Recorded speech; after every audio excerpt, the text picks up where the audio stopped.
Alright mates, welcome back to Medium Rare.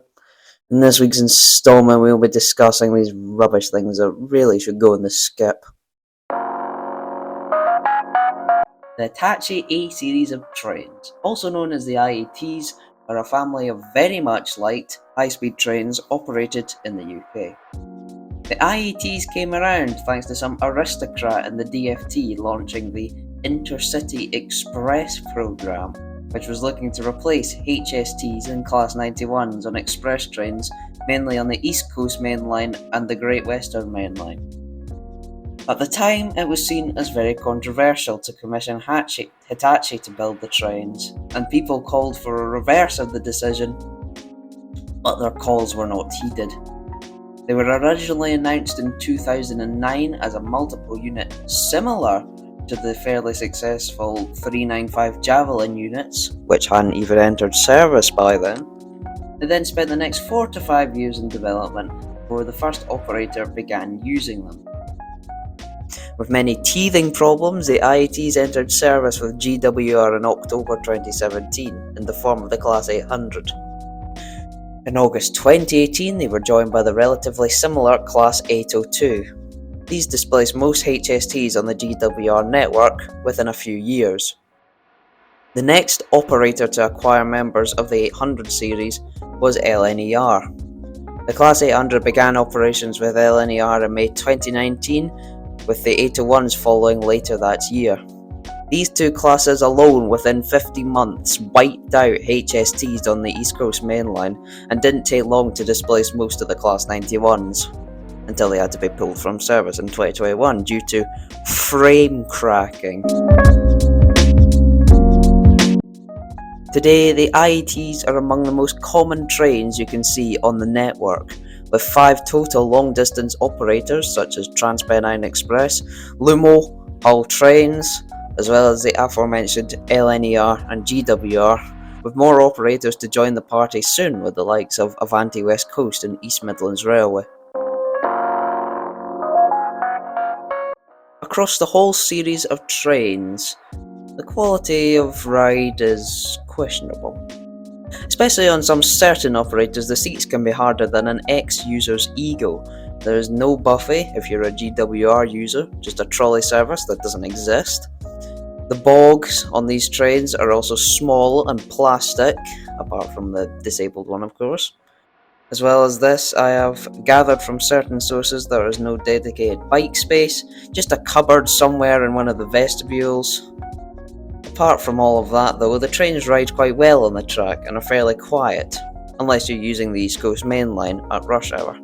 In that case, it's not going to be a nice time. For the design section, I will be covering each member of the IET family, at least the ones currently operating publicly, and I'll just be identifying their key differences from each other. So, the Class 800/0. These trains feature an aluminium construction with a unique front nose that has never been really seen in the UK before. The 800/0 is in a 5-car formation with 326 total seats, with the lead vehicles being 25.85 metres long and the other vehicles being 26 metres long. They are longer than Mark IV coaches.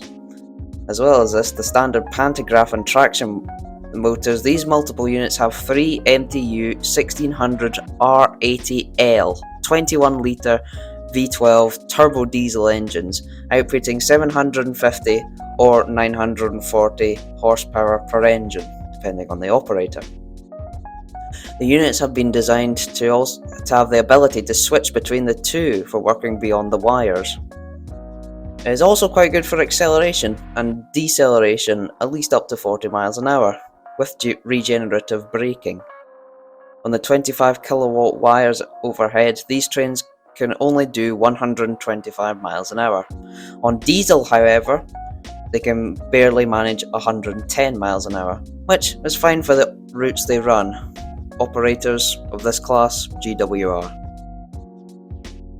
Class 800/1 has 611 seats, 9 coaches, 5 of them have engines, operated by LNER.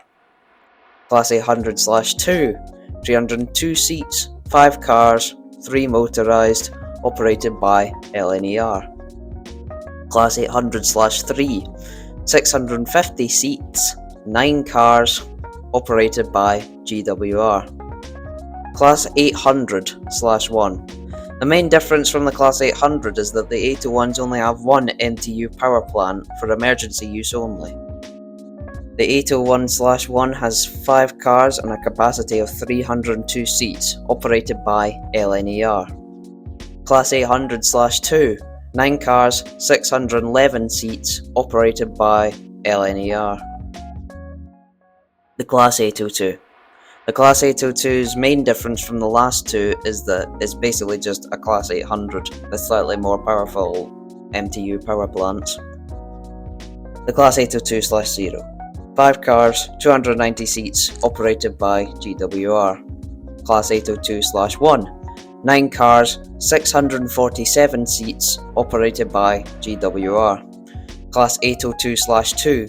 5 cars, 342 seats, operated by Toilet Paper Express. Class 802/3. 5 cars, 327 seats, operated by Hull Trains. The Class 803. The Class 803 has no diesel engines present and instead uses batteries for any backup power that might be needed.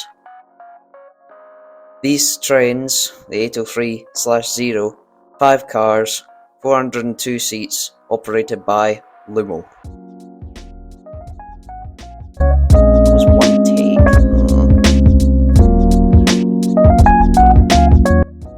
In conclusion, the A series of trains have far too many variants.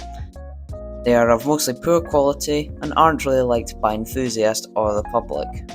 I believe that these trains are a complete waste, as the Class 91s and HSTs, as old as they are still very capable of doing the work that they were given. Anyhow, if you want more negativity, you should subscribe, and I'll see you all next time. All sources will be in the description.